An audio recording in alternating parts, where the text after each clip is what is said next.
أشهد أن لا إله إلا الله.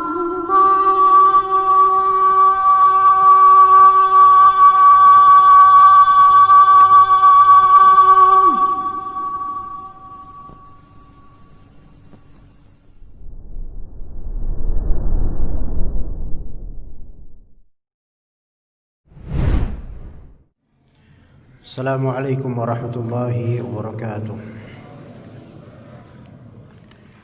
الحمد لله الذي أرسل رسوله بالهدى ودين الحق ليظهره على الدين كله وكفى بالله شهيدا، والصلاة والسلام على نبينا نبي الهدى محمد وعلى آله وصحبه ومن اهتدى بهديه إلى يوم الدين. اللهم إنا نسألك الهدى والتقى والعفاف والغنى، ونسألك علما نافعا ورزقا طيبا وعملا متقبلا، ونعوذ بك من علم لا ينفع ومن قلب لا يخشع ومن نفس لا تشبع ومن دعاء لا يسمع. فإن أصدق الحديث كتاب الله، وخير الهدي هدي محمد صلى الله عليه وسلم، وشر الأمور محدثاتها، وكل محدثة بدعة، وكل بدعة ضلالة، وكل ضلالة في النار. أما بعد. InsyaAllah kita lanjutkan kajian kitab Syarah Kitab Tauhid karya Al-Ustadz Firanda Hafizahullah Ta'ala. Jilid pertama, bab kedua, keutamaan Tauhid dan dosa-dosa yang digugurkan oleh Tauhid. Untuk dalil ketiga di halaman 38 dan 39 dari kitab jilid pertama ini, kita akan sebutkan terlebih dahulu dalilnya. Sabda Nabi SAW dalam hadis yang diriwayatkan oleh Al-Bukhari dan Muslim rahimahumullah. Imam Bukhari dan Muslim meriwayatkan pula hadis dari Itban radhiyallahu anhu bahwasanya Rasulullah SAW bersabda, فإن الله حرم على النار من قال لا إله إلا الله يبتغي بذلك وجه الله. Sesungguhnya Allah Ta'ala mengharamkan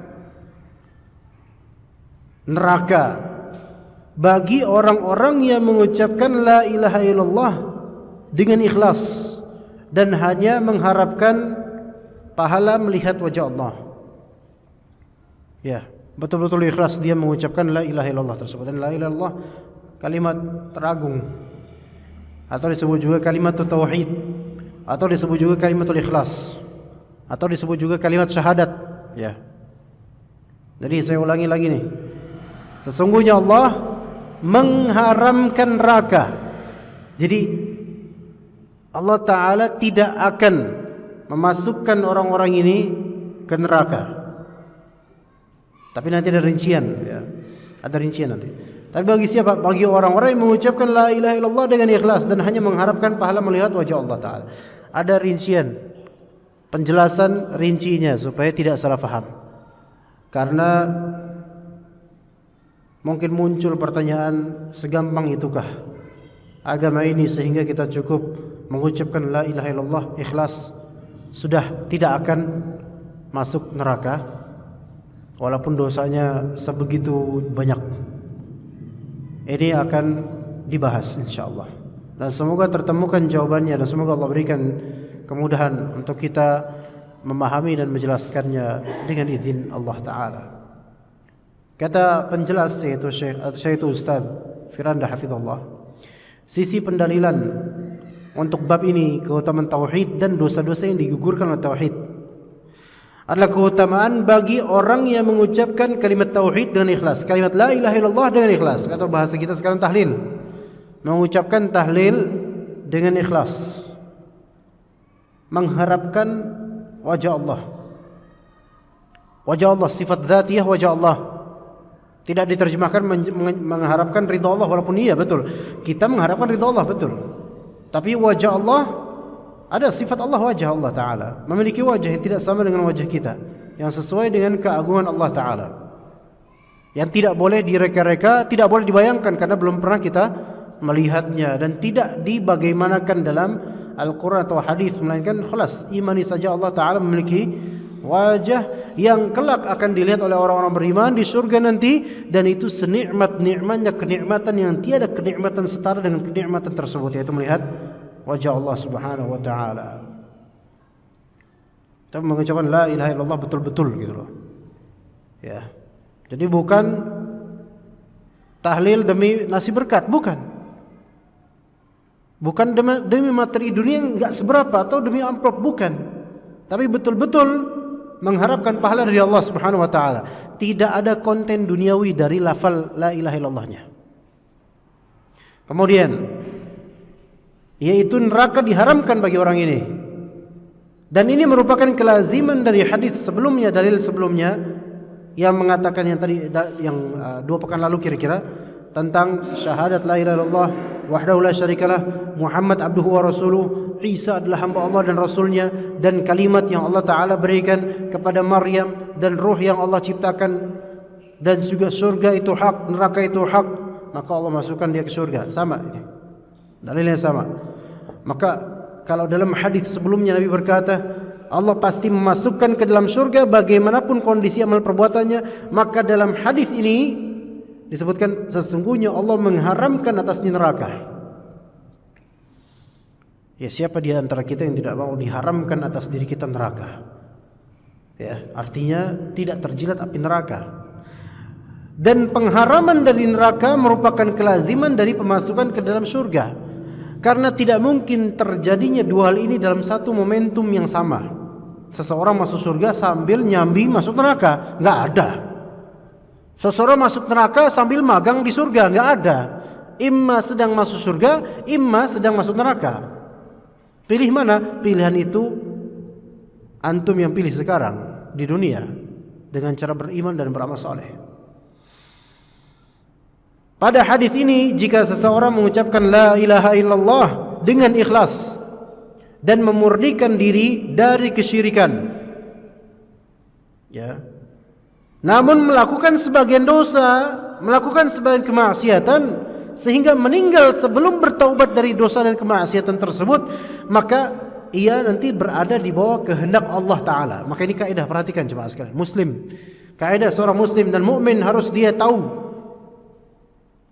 Kalau misal kita ini syahadat la ilaha illallah, tahiyat tadi asyhadu an la ilaha illallah, asyhadu anna Muhammad Rasulullah. Yakin enggak sampai ngomong gitu? Yakin. Betul-betul enggak ngomongnya? Betul. Walaupun lirih, kecil, berbisik, tapi saya yakin apa yang saya ucapkan itu benar. Asyhadu an la ilaha illallah wa asyhadu anna Muhammad Rasulullah. Dan kadang kita berzikir la ilaha illallah, kadang berzikir. Baik. Yakin? Yakin. Tapi anggaplah semua dari kita, alhamdulillah kita meyakini itu semua. Hanya saja setiap dari kita pasti memiliki ketergelinciran, memiliki dosa dan maksiat, baik lampau maupun yang masih dirutinkan. Bukankah begitu? Ya. Kalau nanti kita meninggal dalam keadaan belum bertaubat dari dosa-dosa tersebut, besar maupun kecil, maka ketahuilah nasibnya nanti di akhirat di bawah kehendak Allah. Artinya terserah Allah nanti bagaimana mau menghakimi kita. Apakah menghakimi kita dengan hukuman neraka, dan semoga tidak, atau menghakimi kita dengan pengampunan dan penghapusan dosa, dan semoga iya. Itu nanti terserah Allah. Seluruh dosa yang belum ditaubatkan bagi seorang yang beriman. Begitu jemaah sekalian. Sehingga semua dari kita kan kayak gitu, pasti punya dosa. Dan urusan sudah diterima taubatnya atau belum itu kita husnudzan pada Allah, tapi itu tetap gaib. Kita lebih tahu nanti ketika di hari akhir. Makanya seorang muslim, sejahat apapun dia, selama dia memang muslim, tidak mati dalam kekafiran, maka posibilitas masuk surganya ada. Bahkan posibilitas diampuni seluruh dosanya ada. Ya. Dengan itu kelaziman darinya apa? Tidak diperbolehkan bagi kita untuk memvonis siapapun dari muslim yang sudah meninggal, memvonis surga atau nerakanya dia. Allah Ta'ala lah yang akan memvonisnya nanti. Jadi jangan kita balap Allah Ta'ala sebelum pada waktunya, bahkan tidak boleh memang. Walaupun dia bejat, dia mati dalam keadaan muslim, khalas. Urusannya urusan pada Allah Ta'ala, perkara-perkara pada Allah Ta'ala. Baik urusan kuburnya, azab atau nikmatnya, ataupun akhiratnya, surga atau nerakanya, itu kita serahkan pada Allah. Ya tentu kalau dia memang muslim yang baik, bahkan dia seorang muslim secara zat, kita doakan kebaikan. Kita doakan kebaikan. Ya, tidak kita vonis macam-macam, atau tidak kita vonis surga atau nerakanya. Doakan kebaikan saja. Taib. Tadi jadi apa? Masih punya dosa yang belum ditaubatkan. Meninggal duluan dia, tapi dia muslim, mukmin. Maka kehendak Allah bagaimana? Ada dua kemungkinan. Pertama, kata beliau, jika Allah berkehendak, maka Allah akan ampuni seluruh dosanya, sehingga ia langsung masuk surga tanpa disentuh neraka sama sekali. Kalau Allah berkehendak, ya, Allah ampuni seluruh dosanya. Mungkin mudah bagi Allah. Kalau Allah berkehendak loh ya. Jadi ini terserah Allah. Dan kita tidak bisa mengatur Allah. Gitu. Kita tidak bisa mengatur Allah. Kalau Allah berkehendak, maka Allah ampuni seluruh dosanya sampai dia masuk surga tanpa dijilat sedikit pun oleh neraka. Maka dia disebut memperoleh namanya at-tahrim al-mutlaq, pengharaman dari neraka secara mutlak, sama sekali tidak kena api neraka. Dan saya memohon kepada Allah Subhanahu wa taala, kita akui la ilaha illa anta subhanaka inni kuntu minadh zalimin. Kita ini orang-orang yang biasa berbuat zalim, minimal zalim terhadap diri kita, jemaah sekalian. Tapi kita mohon kepada Allah Subhanahu wa taala agar Allah memberi hidayah kepada kita selama masih di dunia ini. Syukur-syukur dapat hidayah, taubat diterima, lebih syukur lagi kemudian husnul khatimah. Dan kita mohon kepada Allah Subhanahu wa taala, semoga Allah selamatkan kita dari azab kubur. Semoga Allah selamatkan kita dari azab api neraka. Di antara hal yang insyaallah menjaga seseorang dan memelihara seseorang dari azab kubur, rajin membaca surat Al-Mulk di malam hari. Coba dibaca 30 ayat yang disebut oleh Rasulullah SAW dalam hadis riwayat Tirmidzi. Dia munjiat atau munajiat yang meloloskan pemiliknya dari azab kubur. Azab kubur jemaah sekalian masih di alam barzakh. Kita dikubur sendirian, kemudian tinggal nikmat atau azab itu. Ya, kita mohon kepada Allah Ta'ala selamat dari itu semua. Itu baru azab kubur yang sakitnya. Kemudian kalau ada seseorang disiksa dengan siksaan kubur, teriakannya keras sehingga binatang-binatang di sekitarnya bisa mendengarnya, tapi jin dan manusia tidak mampu mendengarnya. Ya begitu jemaah sekalian. Jangan sampai, semoga Allah Ta'ala selamatkan kita dari itu semua. Kemudian tahrim mutlak tadi ya. Tahrim mutlak berarti pengharaman dari api neraka secara mutlak, sama sekali dia enggak kena neraka. Dan itu sangat kita harapkan. Kedua, dari keadaan orang yang masih punya dosa tapi belum ditaubatkan, mati duluan. Kondisi kedua, jika Allah berkehendak, maka dia dibersihkan dulu dosa-dosanya di mana? Di neraka. Lalu dia masuk surga. Ini yang disebut insya'a 'adzabahu wa insya'a 'afa anhu. Jika Allah berkehendak, Allah mengazabnya. Jika Allah berkehendak, Allah memaafkannya. Yang kondisi kedua, ternyata Allah tidak mengampuni dia. Dosa-dosa yang tersisa yang belum ditaubatkan itu, ya tidak Allah hapus, melainkan masih tercatat dan masih diungkit oleh Allah dan diseret dia ke api neraka dengan sesuai dengan dosa-dosa yang berlaku pada orang ini. Nauzubillah min dzalik. Lebih-lebih jemaah sekalian, kalau dosa-dosa ini adalah dosa-dosa yang berkaitan dengan hablum minan nas. Ya. Kalau dosa yang berkaitan dengan hablum minallah, kaidah asalnya Allah itu Rahim, Maha Perahmat, Maha merahmati. Tapi kalau misalnya berkaitan dengan hablum minan nas, pada asalnya kaidah di hari kiamat nanti, kaidah defaultnya manusia itu mencari pahala dan mencari tebusan. Kalau ada di antara kita pacok tanah digeser demi keserakahan kita, mungkin di dunia nggak dituntut, pasti di akhirat dituntut. Pacok tanah, hati-hati jemaah sekalian. Satu hasta atau satu jengkal aja itu kata Nabi SAW, azabnya itu nanti di akhirat seperti dikalungkan oleh 7 bagian bumi, beratnya minta ampun. Segitu, apalagi kalau ternyata dia mengkorupsi lahan dengan banyak berhektar-hektar, ghasab lahan, merebut paksa lahan padahal bukan haknya. Itu berat di hari akhir. Dan itu kan hablum minan nas. Nanti pemilik tanah tersebut kalau di akhirat susah maafin. Karena apa? Dia juga butuh aliran pahala. Dia juga butuh penghapusan dosa. Ini mumpung nih orang nih yang dulu menzalimi saya. Mumpung nih. Ya, kamu ada nih ya Allah. Dia dulu yang menzalimi saya. Akhirnya apa? Kalau orang yang menzalimi itu dia masih punya pahala. Ya.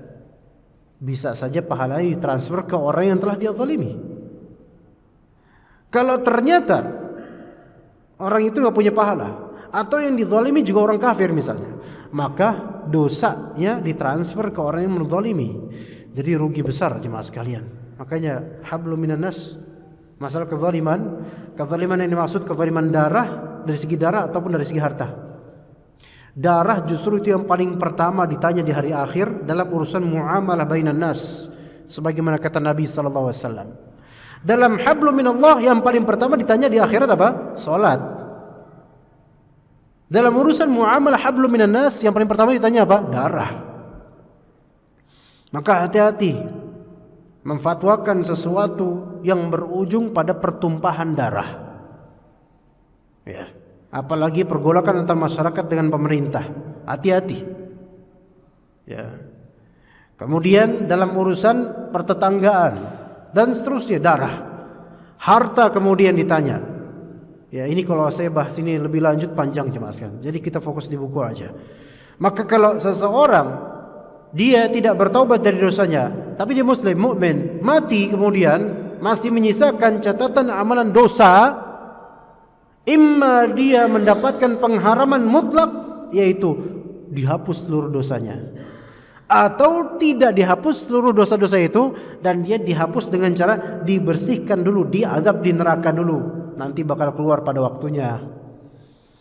Kalau itu namanya disebut apa? Mutlaqut tahrim. Ia memperoleh pengharaman dari kekekalan dari neraka. Dia enggak kekal di neraka, dibersihkan di neraka sementara. Nanti kemudian dia menuju ke surga, Allah selamatkan. Ya, kalau kita tanya sampean mau yang mana Pak? Ya nggak usah dijawab deh. Ya pasti pengennya yang pertama. Hanya yang pertama ini jemaah sekalian. Allah Ta'ala tentu yang paling intinya adalah ini sesuai kehendak Allah Ta'ala. Tapi ada kunci-kuncinya gitu loh. Ada kunci-kuncinya banyak. Puasa Arafah misalnya. Pokoknya amalan-amalan yang dalam hadis disebut meleburkan dosa-dosa, amalkan. Semoga itu bisa menjadi penyebab Allah Ta'ala melakukan at-tahrim atau mutlak, yaitu pengharaman dari neraka secara mutlak gitu loh. Kemudian di antara hal yang juga insyaallah membuat kita terhapus dosa insyaallah, mudah-mudahan, yaitu mendidik anak sampai soleh dia, supaya soleh. Wafatnya kita mungkin label buat kita bukan orang soleh, tapi kalau menyisakan harta yang berharga itu anak soleh, dia hidup, nafasnya ibadah, lantunannya doa, tangisannya ingatan terhadap orang tua dan mendoakan orang tua, wiritannya hafalan Al-Quran. Di akhirat nanti orang tuanya barangkali derajatnya ya remah-remah, emperan surga.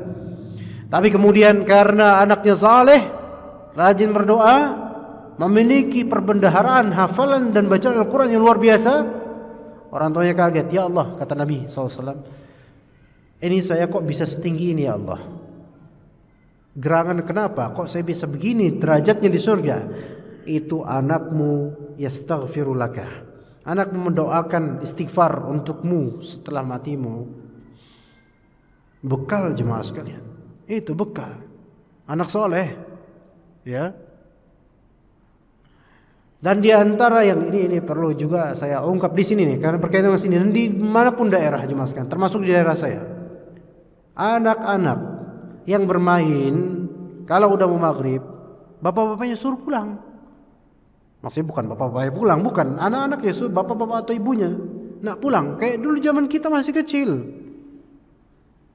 Ya 5:30, itu udah tabu pulang 5:30 anak kecil. Sekarang belum pulang, belum mandi, belum apa. Dulu jam 5:30, jam 5 aja anak-anak udah pada cemong, cakep, bedakan, siap untuk sholat maghrib. Sekarang azan maghrib itu dianggap apa? Oh, waktu mandi. Bapak-bapaknya ini harus dipertanggungjawabkan ini. Makanya saya tegur tuh tadi anak-anak ke situ tuh. Ya pada main itu. Pulang nak. Ini bentar lagi, berapa menit lagi maghrib. Pertama mereka mulai geser sedikit, tapi tetap aja main habis itu. Ya Allah, Masya Allah. Cuman geser dong berapa meter. Ya saya nggak tahu anak-anak siapa, tapi kalau bapak-bapak beliau anak-anak ini ada di majelis ini, maka nasihat saya adalah pantau anak-anak itu. Loh Ustaz, kenapa kok kayak gitu? Iya, pertama Nabi SAW yang nyuruh, Nabi yang nyuruh, Nabi SAW. Kalau menjelang maghrib, bawa anak-anak mau ke rumah, tutup rapat-rapat pintumu, baca bismillah pas menutupnya, karena syaitan itu mulai berkeliaran di masa-masa menjelang maghrib ini. Percaya nggak sampean sama Nabi? Yang ini tuh. Itu satu. Kedua, persiapkan anak-anak ini untuk sholat. Kalau nunggu beduk maghrib, ya di sini ada beduk alhamdulillah. Kalau nunggu azan maghrib, mandi dulu. Sholatnya kapan? Belum tentu sholat di rumah. Padahal kata Nabi SAW, muru auladakum bis-salati li sab'in. Perintahkanlah anak-anak kalian untuk sholat di usia 7 tahun. Tadi saya lihat anak-anaknya rata-rata 7 tahun ke atas. Ada yang suaranya udah pecah menuju SMP. Suaranya agak remaja gitu. Udah 10 tahun ke atas. Wadribuhu li'ashrin. Pukul dia kalau udah 10 tahun, artinya 10 tahun dia nggak mau sholat. Pukul yang biasa, jangan pukul yang menyakitkan. Artinya orang tuh bertanggung jawab masalah. Nah, kita mau nggak mendapatkan pengharaman dari neraka secara mutlak? Di antaranya adalah didik anak-anak kita. Dan di antara bentuk pendidikan, dulu orang tua kita kan didik kita kayak gitu cuma sekalian. Jam 5 pulang. Nggak pulang dikunciin dari rumah, dikunci. Nggak boleh pulang. Atau diomelin sama mak kita. Dulu kayak gitu. Kenapa sekarang kita longgar? Sementara kita ini sekarang justru lebih butuh memperhatikan anak dibandingkan orang-orang dulu kepada anak-anak mereka. Karena sekarang pergaulannya lebih dahsyat. Bahasanya, wah naudzubillah. Ya. Maka tolong jemaah sekalian, bekali itu semua. Karena kita nggak lama lagi di dunia. Dan harta yang terbaik, yang bergerak, yang hidup, yang berakal, yang bernafas, yang kita wariskan nanti anak kita jemaah sekalian. Persiapkan itu supaya anak-anak kita adalah orang-orang yang bernafaskan istighfar untuk orang tuanya, sehingga orang tuanya mendapatkan pengharaman dari api neraka secara mutlak, meskipun orang tuanya mungkin memiliki dosa demi dosa. Tapi Allah Ta'ala Tawwabur Rahim, Allah Ta'ala Ghafurur Rahim, Allah Ta'ala maha merahmati. Apalagi kalau misalnya orang tua ini punya anak-anak yang saleh dan punya keluarga yang saleh, sehingga jannatu adni yadkhulunaha wa man salaha min abaihim wa azwajihim wa dhurriyyatihim. Masuk surga Aden. Masuk surga Aden siapa? Dirinya beserta dengan siapapun yang saleh dari orang-orang tuanya, dari pasangan-pasangannya, dari anak keturunannya. Masuk surga. Karena apa? Saleh, Pak. Ya, jangan nyerah dengan zaman. Emang udah zamannya anak-anak jam miskin. Enggak. Kalau misalnya kita bilang emang udah zamannya anak-anak sekarang bandel, begitu pula kita bilang udah zamannya orang-orang tua sekarang tidak peduli sama anak-anak. Sama. Anak-anak bandel ini kan hasil dari orang tuanya juga. Keluarnya dari orang tuanya juga. Enggak keluar dari tembok atau dari lubang WC, dari orang tuanya. Berarti orang tuanya lah yang kemudian akan diminta pertanggungjawaban. Kemudian jemaah sekalian rahimakumullah, dan ini mohon maaf kalau tadi ternyata di antara anak-anak itu ada yang bapak-bapak di sini ya. Ini nasihat umum, saya nggak kenal gitu. Jadi umum ya. Tapi kemudian kata beliau hafizallah, ini menunjukkan bahwa yang menyelamatkan bukan hanya sekedar melafalkan la ilaha illallah semata, tapi harus memenuhi persyaratannya. Di antaranya adalah ikhlas karena Allah. Mengucapkan la ilaha illallah ikhlas karena Allah. Bukan ikhlas karena dapat bayaran, bukan. Bukan ikhlas karena dapat nasi berkat, bukan. Tapi karena betul-betul memahami kalimat ini dan ikhlas mengucapkannya dan berusaha mengamalkan konsekuensinya, yaitu tidak berbuat syirik. Karena tentunya diketahui bahwasanya hanya sekedar mengucapkan tanpa memahami maknanya dan tanpa mengharapkan wajah Allah, maka tidak akan memberi manfaat sama sekali. Dia hanya sebatas apa? Sebatas simbolis, sebatas slogan yang hanya di lisan, tidak sampai ke hati. Orang gila bisa saja mengucapkan la ilaha illallah, namun tidak memahami maknanya. Dan orang munafik juga mengucapkan la ilaha illallah, namun tidak ikhlas dalam mengucapkannya. Begitu. Wa minan nasi may yaqulu amanna billah wa bil yaumil akhir wa ma hum bimumin. Di antara orang ada yang mengucapkan kami beriman kepada Allah, la ilaha illallah, kami beriman terhadap hari akhir, tapi kata Allah wa ma hum bimumin, mereka bukan orang mukmin. Kenapa? Karena mereka munafik, enggak ikhlas dalam mengucapkan itu semua. Baik, kita menuju dalil keempat jemaah sekalian. Diriwayatkan dari Abu Sa'id Al-Khudri radhiyallahu anhu bahwa Rasulullah SAW bersabda, qala Musa ya Rabb, Musa berkata, wahai Rabb, wahai Tuhanku, allimni syai'an adhkuruka wa ad'uka bih, ajarkan kepada saya sesuatu yang untuk mengingatmu ya Allah dan berdoa kepadamu. Maka berkata Allah Subhanahu wa taala, qul ya Musa la ilaha illallah, katakanlah wahai Musa la ilaha illallah, perintah dari Allah dalam riwayat ini. Maka berkata Nabi Musa alaihissalam, qal ya Rabbi kullu ibadika yaquluna hadha, ya Tuhanku seluruh hambamu sama mengucapkan la ilaha illallah. Maka kata Allah taala, ya Musa, wahai Musa, law anna as-samawati as-sab'a wa 'amirahunna ghairil ardin as-sab' fi kiffah wa la ilaha illallah fi kiffah malat bihinna la ilaha illallah. Wahai Musa, seandainya ketujuh langit, langit kan ada tujuh, ketujuh langit serta seluruh penghuninya, yang menunjukkan langit ada penghuninya, seluruh penghuni langit tersebut ghairi, selain aku. Nah ini hadis ini perlu dipertimbangkan ini ya. Wal ardina sab'a fi kiffah, dan ketujuh bumi diletakkan dalam salah satu timbangan. Jadi langit seluas itu, bumi seluas ini ditimbang satu kiffah, satu timbangan. Kan kalau misalnya timbangan itu kan ada satu, dua, neraca, mizan gitu kan. Kemudian wala ilaha illallah fi kiffatin, dan la ilaha illallah di satu timbangan berikutnya, malat bihinna la ilaha illallah. Ternyata kalimat la ilaha illallah lebih berat daripada langit-langit dan bumi ini. Namun wallahu taala alam, sebagian ulama mengatakan hadis ini dhaif. Ya, hadis yang disebut ini dhaif. Hanya saja ada dari segi makna untuk yang tadi, ada hadis yang disebut hadis bitaqah. Bitaqah itu kalau bahasa kita kartu. Bitaqah. Hadis bitaqah, kalau hadis bitaqah sahih. Ya. Jadi dikuatkan oleh hadis bitaqah. Namun hadis yang tadi didhaifkan oleh ulama. Kita menuju hadis bitaqah aja yang sahih. Sabda Nabi sallallahu alaihi wasallam. Ya, ini panjang juga masya-Allah. Yusahu bi rajulin min ummati yaumal qiyamati ala ru'usil khalaiq. Ada satu orang dari umatku dipanggil dengan suara keras pada hari kiamat nanti di hadapan keramaian manusia. Ya. Kalau di Masjid Al-Qura ini ada kira-kira sekian puluh orang yang hadir.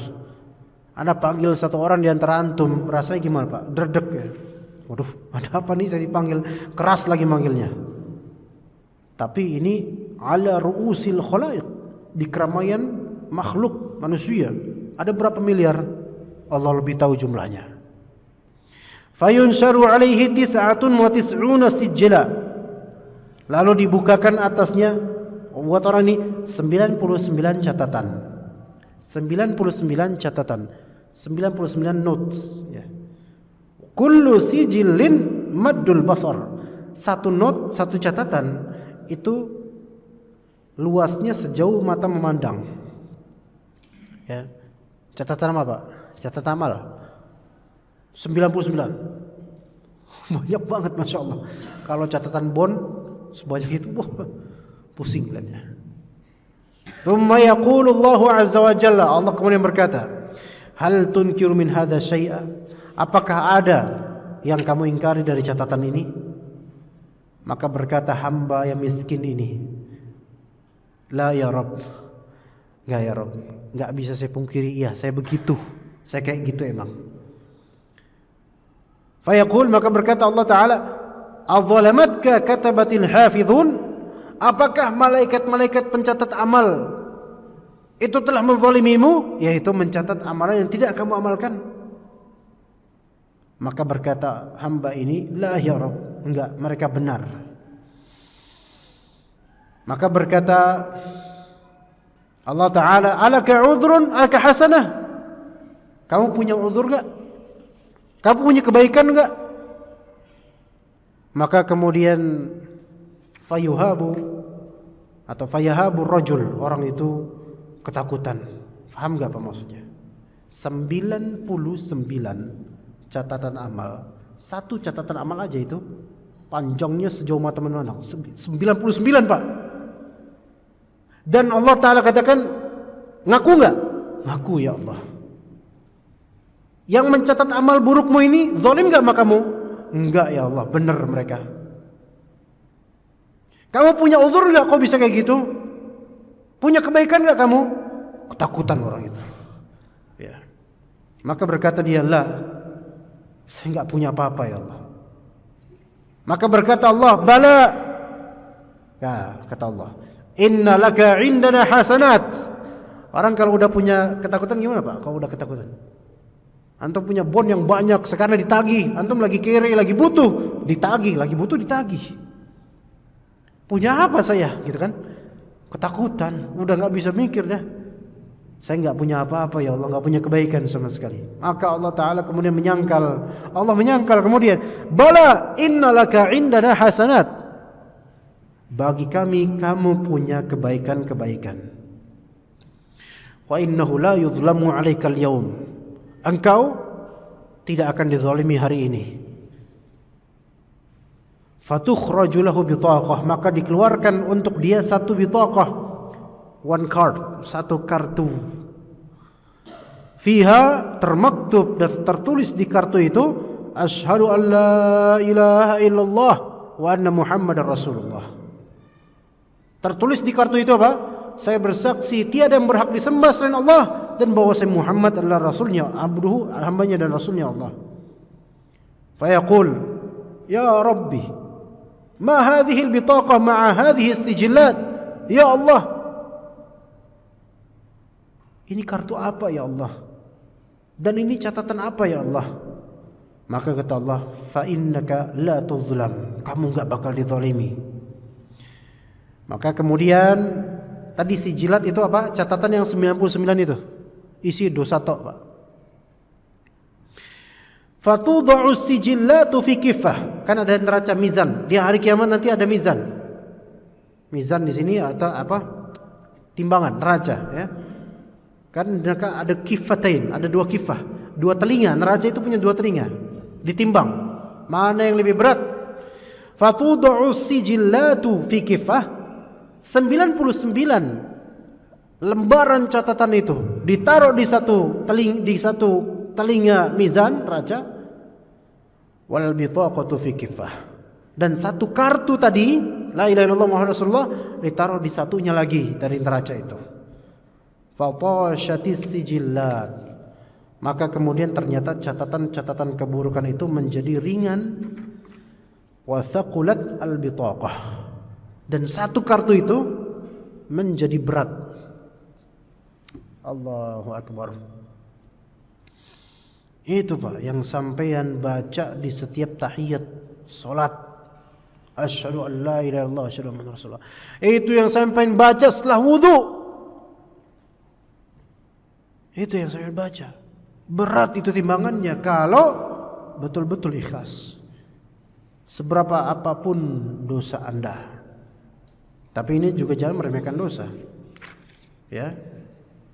Tapi hadis ini menunjukkan bahwasanya dosa-dosa tidak mampu berhadapan dengan tauhid la ilaha illallah. Selama bukan dosa syirik ya Pak ya. Karena kata Allah tadi udah sering saya ucapkan, innallaha la yaghfiru ayyushraka bihi wa yaghfiru ma duna dzalika liman yasha. Sesungguhnya Allah Ta'ala tidak mengampuni dosa syirik. Kalau orang sudah mati meninggalkan dosa syirik, tidak diampuni oleh Allah. Ya. Karena setiap muslim memiliki kartu la ilaha illallah. Hanya saja kartu la ilaha illallah tersebut kualitasnya berbeda-beda. Itu dia Pak. Jadi jangan merasa pasti, oh saya tiap sholat baca kok la ilaha illallah. Ya. Tapi la ilaha illallah beda-beda. Artinya kualitasnya seberapa. Ada kali seseorang ahli maksiat tapi memang dia memiliki tauhid yang kuat dari segi tawakal dan seterusnya, dari hal-hal lain, dari dalam yang termasuk dalam bagian tauhid yang itu menjadi modal buat akhirat dia. Maka kalau misalnya jemaah sekalian rahimakumullah, seberapa sayang Rasulullah SAW kepada umatnya? Sayang banget. Dan sayangnya itu di antara lukisan kasih sayang Rasulullah SAW yang diwajibkan oleh Allah kepada umat ini adalah yuzakkihim, membersihkan umat ini dari kesyirikan dan kekufuran. Laqad manna Allahu 'alal mu'minina idz ba'atsa fihim rasulan min anfusihim. Allah telah mengkaruniakan untuk orang-orang mukmin. Apa karunianya? Allah telah mengutus di tengah-tengah orang-orang mukminin di kalangan sahabat seorang rasul min anfusihim, dari golongan mereka, dari orang-orang Quraisy, dari orang-orang Arab, yaitu Nabi kita SAW. Itu sudah merupakan karunia terbesar untuk umat ini. Apa tugasnya beliau alaihi salatu wassalam? Yatlu alaihim ayatihi, membacakan kepada umat ini ayat-ayat Allah Ta'ala. Tugas da'i ya. Wa yuzakkihim, nah, membersihkan umat ini yang pertama dari apa? Kesyirikan. Maka kalau misal ternyata dai yang bacain ayat tapi ngajarin kesyirikan, maka ini justru menantang dakwahnya Rasulullah SAW. Jangan kemudian kita melihat tuh dakwah dikit-dikit ini syirik itu syirik. Karena memang di tubuh umat ini sekarang banyak terjangkiti apa? Penyakit syirik. Maka kalau kita diamkan, menjalar itu penyakit. Jadi justru sayangnya Rasulullah SAW itu terwartakan di dalam sirah nabawiyah. Beliau selalu menggaungkan dakwah menuju tauhid, pemurnian ibadah kepada Allah, anti terhadap kesyirikan, tidak menyembah berhala. Dulu berhala mainnya, sekarang kuburan mainnya jemaah sekalian. Iya. Bukan berarti kita nggak boleh ziarah kubur. Tapi hati-hati di sini syaitan banyak bermain. Maka maksud dari dai-dai yang berusaha dengan tegas untuk memberantas kesyirikan itu maksudnya bukan untuk tahazub, mengelompokkan manusia, memetak-metakkan mereka, bukan. Tapi maksudnya adalah memurnikan kalbu manusia, mensterilkan itu semua dari penyakit yang akan menjerumuskan mereka ke neraka, yaitu syirik. Syirik.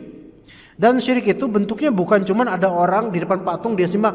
Itu orang-orang kafir, itu orang-orang yang zaman dulu atau orang-orang kafir. Kalau kita, setan kalau misalnya menggoda manusia untuk kayak gitu, ya nggak mempan setannya. Sekarang coba Pak, ayo kita sembah yuk berhala, nggak ada yang mau kita. Tapi namanya apa? Syaitan itu apa? Mentalbis, mengkamuflasekan seolah-olah ini tauhid padahal ini syirik. Kalau kamu punya hajat, datang ke kuburan fulan. Kemudian minta wasilah dari fulan tersebut yang ada di kubur untuk diangkat doa antum ke Allah melalui mayit tersebut. Ini nih mulai ini. Mulai di sini, Pak. Padahal Allah Ta'ala bilang apa? Ud'uni astajib lakum. Minta padaku langsung. Langsung. Baik di masjid, baik di rumah, bahkan di busway. Minta sama Allah bisa enggak? Ya bisa aja. Bahkan di jalanan minta sama Allah bisa enggak? Bisa aja. Wah Ustaz, enggak sopan dong Ustaz minta sama Allah kok di jalanan. Sampean ketika keluar rumah baca doa apa? Bismillahi tawakkaltu 'ala Allah, la haula wala quwata illa billah. Ini ada enggak sisi permintaan? Ada, supaya minta apa? Diselamatkan oleh Allah. Di mana itu sampean baca? Di jalanan kan? Di jalanan. Iya. Maka kita azan dulu ya. Silakan tafadhol azan nanti insyaallah. Ini udah azan atau beda waktu Indonesia atau gimana? 2 menit lagi. Tapi mereka kok udah duluan apa? Apa ada provinsi lain di sana mungkin? Iya, ini ikhtilaf zaman ya. Ala kulli hal. Jadi setiap insan beda-beda tingkatan la ilaha illallah dia. Saya nggak tenang mau jelasin karena bentar lagi azan ini gimana ya. Udahlah azanin aja atau gimana lah kita tunggu. Nggak tenang saya. Nanti insyaallah ada azan kita lanjut insyaallah.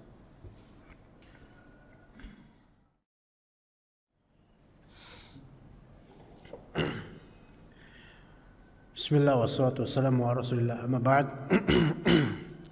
Ibnu Katsir juga menyebutkan syahid atau hadis penguat yang lain yang menguatkan hadis permintaan Nabi Musa alaihissalam, yaitu sabda Nabi sallallahu alaihi wasallam, "Wa khairu ma qultu ana wan nabiyyuna min qabli." Sebaik-baik apa yang aku dan para nabi ucapkan. Jadi sebaik-baik apa yang aku dan para nabi sebelumku yang mengucapkannya, sebaik-baiknya adalah kalimat berikut. La ilaha illallah wahdahu la syarika lah. Lahul mulku wa lahul hamdu wa huwa ala kulli syai'in qadir. Ya, hadis ini diriwayatkan oleh Tirmizi. Ini menunjukkan bahwa kalimat yang masyhur tadi, la ilaha illallah wahdahu la syarika lah. Lahul mulku wa lahul hamdu wa huwa ala kulli syai'in qadir, itu sudah ada sebelum zaman Nabi Muhammad SAW. Di zaman nabi-nabi terdahulu. Itu juga kalimat yang paling terbaik yang dituturkan oleh para nabi dalam zikir mereka. Dan kita zikir pagi petang dengan ini, zikir setelah salat dengan ini, zikir mutlak silahkan dengan ini. La ilaha illallah, tiada yang berhak disembah melainkan Allah wahdahu semata Allah Ta'ala. La syarikalah, tiada sekutu bagi Allah Subhanahu wa Ta'ala. Tiada sekutu yang sah, enggak ada. Keberadaan sekutu ya ada, tetapi tidak sah mereka semua menjadi sekutu, tidak diakui oleh Allah Subhanahu wa Ta'ala. Lahul mulk, miliknya lah kerajaan ini. Walahul hamd, miliknya lah segala keterpujian. Wa huwa ala kulli syai'in qadir, dan dia maha kuasa atas segala sesuatu. Kalimat yang luar biasa jemaah sekalian. La ilaha illallah wahdahu la syarikalah. Lahul mulku wa lahul hamdu wa huwa ala kulli syai'in qadir. Kita ini lemah di muka bumi ini jemaah sekalian. Kayak kita nih sekarang nih ba'da Isya kita pulang. Mungkin lewat jalan misalnya jalan Jatiwaringin menuju Pondok Gede, kalau Anda lewat jalan itu. Antum lihat aja bagian langit, kita di kolong langit. Langit itu gelap. Kita hanya serpihan kecil sebutir debu jika dibandingkan dengan tatapan langit menuju ke bumi. Enggak ada apa-apanya, enggak ada kelihatan kita jemaah sekalian. Tapi dengan hinanya dan kecilnya, kerdilnya, tidak terlihatnya kita dari tatapan langit, Allah Ta'ala menjaga kita. La ilaha illallah wahdahu la syarikalah. Kita bagian dari kerajaan Allah. Lahul mulk, kita bagian dari kerajaan Allah Subhanahu wa Ta'ala. Dan Allah Maha Kuasa atas segala ciptaannya. Sehingga Allah Ta'ala mau menyelamatkan kita atau tidak di perjalanan pulang ini, itu kehendak Allah Ta'ala. Kalimat-kalimat ini jemaah sekalian menjadi syifa dan penyembuh bagi segala ketergersangan hati atau kesulitan hidup. Semiskin-miskinnya kita jemaah sekalian, kita ini Abdul Ghani, kita ini Abdul Malik, kita ini hambanya sang raja, kita ini bagian dari kerajaan Allah Subhanahu wa ta'ala. Yang sang raja tersebut itu Allah tidak akan menzalimi kita. Betapa pentingnya tauhid untuk kalbu kita yang gersang. Dengan siraman tauhid yang tadinya gersang kalbu tersebut, mulai tumbuh rimbunan-rimbunan yang indah, yang mengantarkan kepada surga, yang mengantarkan kepada zikir kepada Allah Ta'ala, yang menjadi tentram, sejuk, tenang. Ala bidzikrillahi tatmainnul qulub. Bukankah dengan berzikir kepada Allah Ta'ala hati-hati akan tenang? Faedah-faedah dari hadis ini, pertama, Nabi Musa alaihissalam, Nabi Musa perlu untuk diingatkan oleh Allah akan keagungan kalimat tauhid tersebut. Nabi Musa, ya, siapa yang lebih bertauhid daripada Nabi Musa di sini? Sepadan pun tidak di antara kita. Nabi Musa alaihissalam tauhidnya sangat tinggi, tetapi kendati pun begitu, kendati pun kadar tauhid beliau tinggi, tetap Allah Subhanahu wa ta'ala mengingatkan Nabi Musa akan keagungan kalimat tauhid. Apalagi kalau orang awam kayak kita, harus mungkin tiap hari diingatkan supaya bertauhid. Karena godaan syirik itu di setiap hari selalu ada. Baik syirik dari segi keilmuan atau akidah, maupun syirik dari segi amaliyah, amalan. Berbuat syirik dari amalan atau berbuat syirik dalam masalah meyakini sesuatu. Tiap hari selalu ada godaan jemaah sekalian. Maka orang awam yang jahil seperti kita ini perlu untuk disiram dan diingatkan, dipercikkan materi-materi tauhid, dan tidak boleh materi diremehkan. Ya Ustaz, itu lagi, dikit-dikit syirik, dikit-dikit ini. Nah, karena memang di dunia ini dikit-dikit syaitan selalu menginginkan kita untuk ke situ. Kedua, dari faedah hadis ini, Allah Ta'ala berada di atas langit. Riwayat ini dari Al-Quran dan juga hadis itu sudah tidak terbilang, saking banyaknya. Sebagaimana para malaikat di langit, Allah di atas langit, karena Allah di atas segalanya. Sabbihisma rabbikal a'la. Bertasbihlah kamu terhadap Rabbmu yang tersifati dengan al-a'la, yang maha tinggi, paling tinggi, tidak ada yang setara dengannya. Maka Allah Ta'ala di atas seluruh makhluknya. Dan malaikat di langit, hanya saja malaikat membutuhkan langit, adapun Allah tidak membutuhkan langit. Dan Allah Ta'ala tidak dikatakan berada di dalam langit, tidak. Allah di atas seluruh makhluknya. Ya, Allah tidak bersatu dengan alam kemudian masuk ke alam, enggak. Itu bukan akidah kita. Justru langitlah yang membutuhkan Allah. Innallaha yumsikus samawati wal arda an tazula wala in zalata in amsakahuma min ahadin min ba'dih. Sesungguhnya Allah Ta'ala menahan langit dan bumi supaya jangan lenyap. Ini Allah yang tahan. Dan sungguh jika keduanya akan lenyap, tidak ada seorang pun yang dapat menahan keduanya selain Allah. Dan kembali saya ingatkan, di antara doa yang menunjukkan tauhid, Allahumma la mani'a lima a'taita wa la mu'tiya lima mana'ta. Ya Allah, tidak ada yang bisa mencegah jika Engkau memberi, dan tidak ada yang bisa memberi jika Engkau mencegah. Maka apapun yang kita minta, mintalah kepada Allah Subhanahu wa ta'ala. Wa idza sa'alta fas'alillah wa idza ista'anta fasta'in billah. Jika kamu minta, mintalah kepada Allah. Jika minta tolong, minta tolonglah pada Allah Subhanahu wa ta'ala. Karena Allah Ta'ala ala kulli syai'in qadir. Allah maha kuasa atas segala sesuatu, dan Allah maha mengabulkan. Ud'uni astajib lakum. Berdoalah langsung kepadaku, minta sama Allah, maka aku akan menjawab dan memperkenankan doa-doa kalian. Kita cukup sampai sini aja. Wa sallallahu ala nabiyyina Muhammad wa ala alihi wa sahbihi ajma'in. Subhanakallahumma bihamdika asyhadu an la ilaha illa anta astaghfiruka wa atubu ilaik. Assalamualaikum warahmatullahi wabarakatuh.